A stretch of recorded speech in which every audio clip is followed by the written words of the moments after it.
Okay, hello guys. Welcome to another episode in the series of Introduction to C++. Now, I made this video previously, but the sound was all weird and it didn't work that well. So I am here now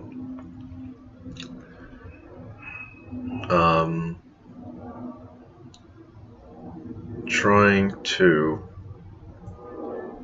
fix that so you guys get better audio, because in the previous when I recorded the video, it had like two separate audio things where I was speaking, and it was just confusing, and towards the end they were like, you could really tell really well, like there were two, like an echo, and I was not able to fix that. So I'm gonna just let you know what I'm doing as I do this, because I do not want to remake this video. So, okay, let's go into it. Alright, so what I'm doing here is I'm using a program called Git.exe, and I'm teaching you guys how to download or clone a repository. You can get Git.exe. It's a lightweight application. It has a user interface, GUI. I like to use the command line or bash. It's got both commands for Windows and Linux, which I will go over as soon as I get to that part in the video. Sorry. Let's see. So right here, I'm just trying to push whatever I had, whatever files I had changed. But if you can see here, it's I'm not in the master or origin branch. I'm like somewhere behind. So what I did, since I didn't really have time to fix that problem, I just deleted it, and I'm going to download it again. So the first thing you want to do is we're going to go to our Git repo or repository, which is github.com, and whatever your username is.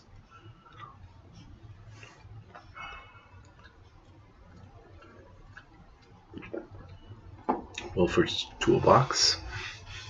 Click there. Oh wait, no, it wasn't Wolfer's Toolbox. It was IntroToCpp. Wolfer's Toolbox is actually the advanced topic for C++. Okay, so in here we want to click on that green button and either open in desktop, download zip, or click that little icon I just clicked to copy the URL. Then the command here, it's well, first you gotta navigate to wherever you want. So you would do cd in whatever folder. If you don't know what folders you have in there, you can do ls or dir, which dir is Windows based, and it shows you the directory, all the listings of the current directory. ll or ls, it's Linux based, and it's the same thing as dir. I like LLL, I mean not LLL, two L's, LL, because it has more information, and it's more organized than any other ones, as I will show here. See, you got your permissions right there, who created that folder, and I guess the bytes that folder has, which is that big number right there. And when you modified it, I believe, or created one of those two. So if you would like to, if you want to navigate into Wolfer's Toolbox, you would just type cd Wolfer's Toolbox. You can either write the whole thing, or you can write partially what you want, and if you press tab, it will autocomplete it. And then after that, you just press enter. To go backwards, you just do a cd dot dot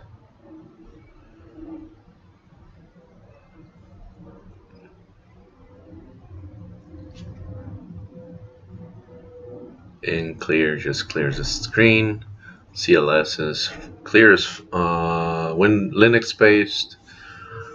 CLS is Windows, and it's not installed in this bash version. So okay, to clone it, you're gonna do Git Clone and paste the URL. Once you pasted that URL, you want to press enter, and then it should start downloading. There was an error with me since I think I copied some other thing and it gave me an error, so I'm redoing it right now. There you go, that's the URL for me, and it's gonna start cloning. Once that happens, look into your directory to figure out where it is, then cd into that folder, and it should make sure that you have master right there. This is what tells you that when you are inside of a Git repository folder. Alright, so from here I'm gonna going to find the SLN, which is IntroToCpp underscore hello world.sln. This is what you will run to start your project. If you're running on Windows, you can type devenv and then the SLN directory, and it should open up your version of Visual Studio. Now, in some cases, devenv is something else, like ms something in older versions. If that does not work, then just type start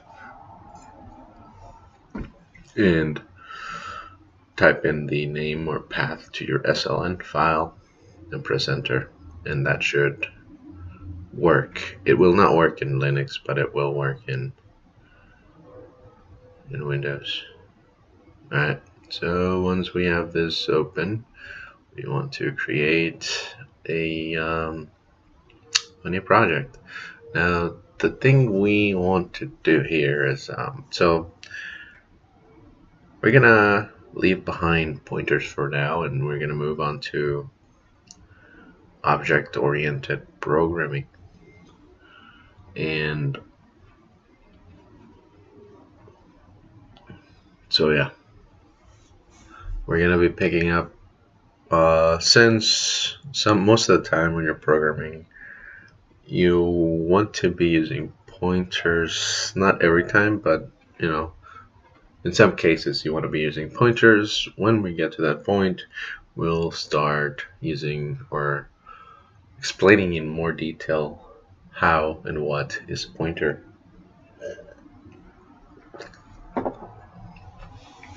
Alright, I'm just naming this empty project IntroToCpp underscore OOP start, because I am debating whether I should start a new series just on OOP, which since it is a broad new topic, I'm pretty sure I'm just going to start a new series on it. After that, I want to start a series on, well, finish a series on the toolbox thing. Design data structures, yeah, not design patterns. That's something else. But yeah, I want to do that. When you create your project, don't forget to right-click on it and set up, and go to set a startup project. That way, when you run it, it will only build that one. Alright, so I just added a new CPP file called main, and we're gonna start working here.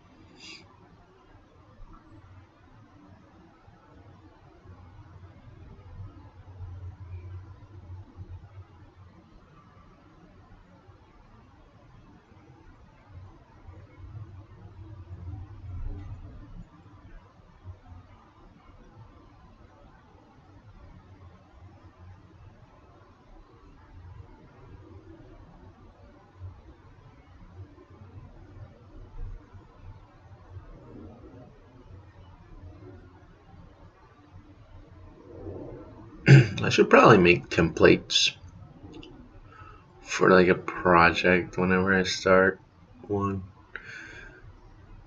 because I just sometimes I know it's not a lot, but it's kind of like trying to start all this stuff.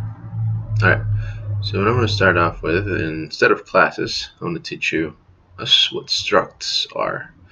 Pretty much they're the same as classes. So classes are actually derived from structs. Struct is a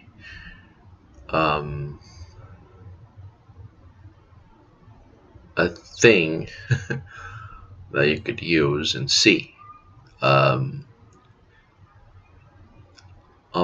that they have more functionality here in C++.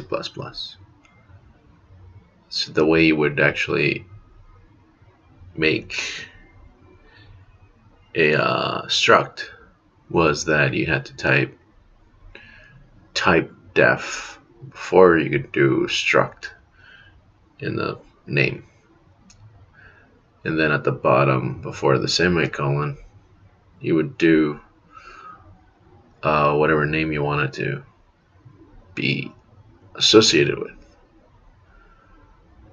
Okay, so anyway, so what a struct lets us do is it lets us create an abstract object. Maybe not too abstract, I mean, it depends on how you make it, right? But it lets us create an object with properties, like this player has a float position X, float position Y, and a char array of name, called name. So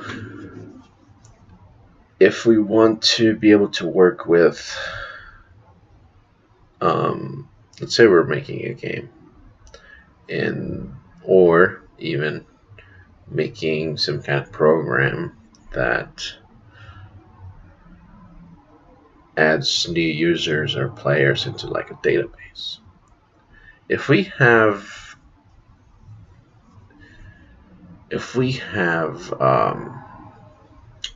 data just floating around in space outside of a class or structure, it's going to be hard for us to manage that data, and it's not going to be very clear of who that data belongs to, right? So what structs allow us to do is to associate that data with that particular object. So everything for that particular object, it's actually just in one place, in one convenient place. Now there's only one difference between a struct and a class, and that is, which I'm going to show you right here. When you create a struct,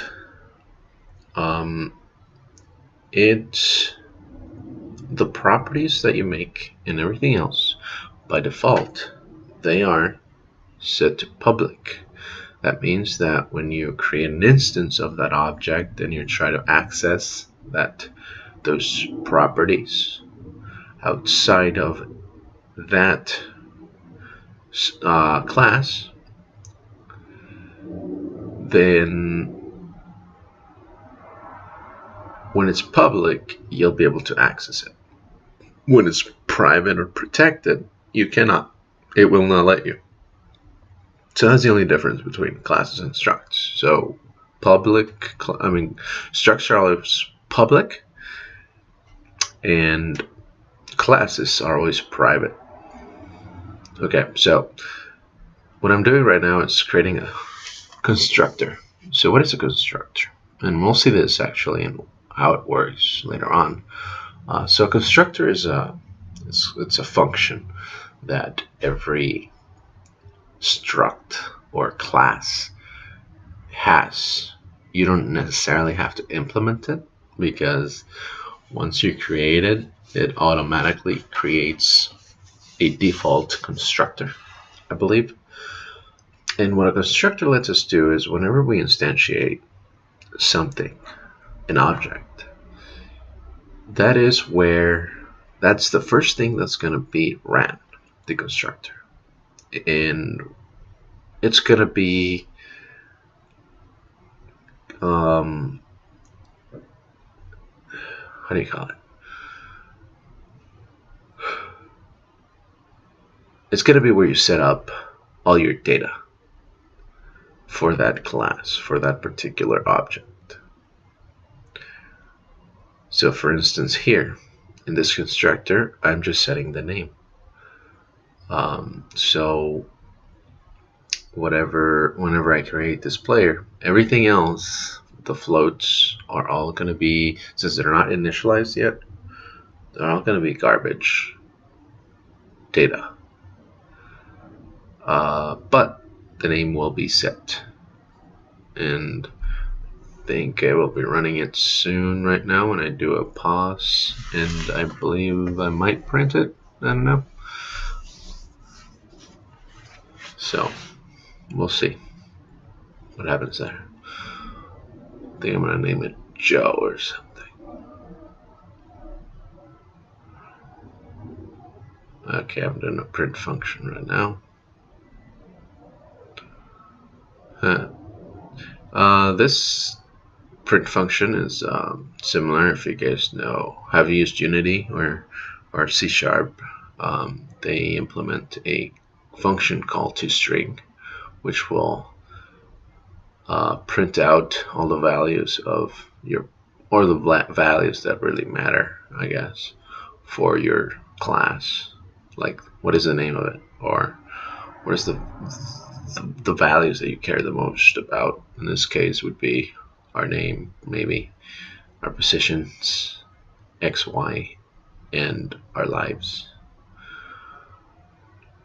So I'm just printing out the name,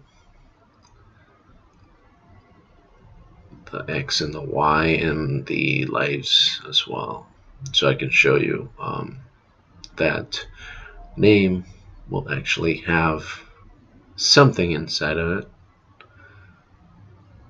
and the other ones will not have. Well, they will have something inside of it, but they should start at 0.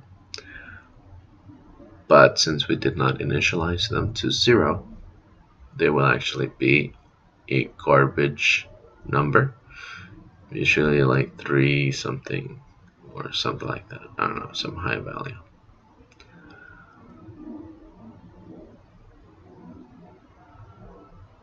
If you guys don't know this, I would try not to use cout too much like this, because it's just ugly. Yeah, I don't like using cout too much. I'm not even sure why I'm using it here. I guess it's because it's one of the things they first teach you how to use. So I guess I just decided to use that for some reason. What I like to use though is printf, because it's just you can format your strings however you